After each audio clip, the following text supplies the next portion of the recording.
দেখ ভাইয়া, ছেলেটা কত বড় বেয়াদব। তাই তো আপু, ও তোর দিকে এভাবে তাকায় আছে কে? ও তোর দিকে এভাবে তাকায় আছে? দাঁড়া, উচিত শিক্ষা দেব আজকে। আজকে ছেলেটাকে ওর শিক্ষা দেখাতে হবে। ঠিক আছে, চল।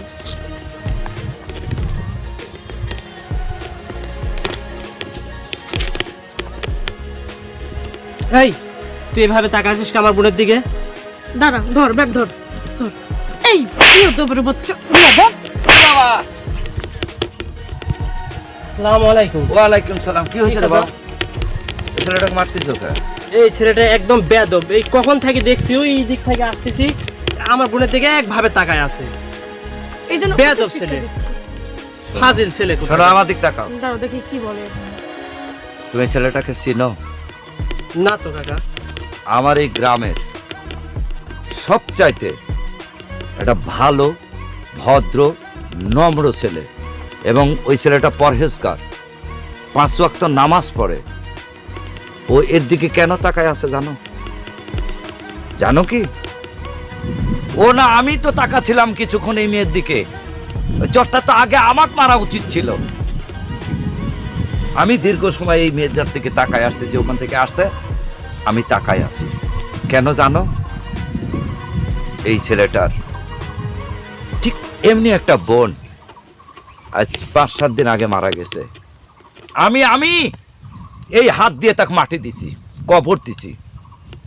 মানুষের মতো মানুষের চেহারা থাকে। আমি অবাক হয়ে গেছি। আমি ভাবতেছি ক্যারে ওর ছোট বোন কোথা থেকে আসলো। প্রথমে আমি চমকে গেছি, তারপরে ভাবলাম ক্যারে আমার এই হাত দিতে ওকে মাটি দিলাম, কবর দিলাম। না, ও না, নিশ্চয় অন্য কোনো মেয়ে। তাহলে বুঝো, অহেতুক না বুঝে না শুনে একজনকে গালিগালাজ করা চরম অপরাধ।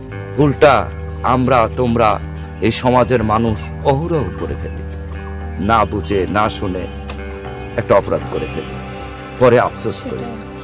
আসলে আগেই বুঝে শুনে এগুলি করা উচিত।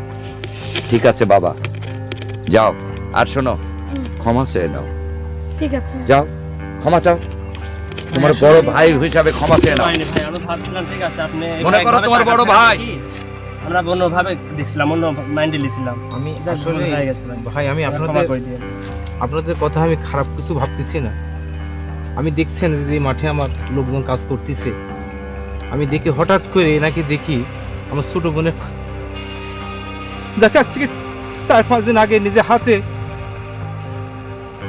দাফন করে এসেছি, সে কিভাবে সম্ভব রাস্তা দিয়ে আসতেছে। আমি কোনোভাবে নিজেকে কন্ট্রোল করতে পারি নাই। কিন্তু ভাই, মন খারাপ করেন না দাদা, তবে যা হওয়ার হয়ে গেছে। আমরা ওই যে ওই আফজাল মাস্টারের বাড়িতে যাচ্ছি ভাই। আমরা ঢাকা থেকে আসছি তো, আমরা নতুন এই এলাকায় আমরা কিছু বুঝতে পারিনি। আচ্ছা ঠিক আছে ভাই, ঠিক আছে আপু, ভাইয়া, চল। সরি আচ্ছা। ভাইয়া, মাফ করে দিন। আচ্ছা ঠিক আছে।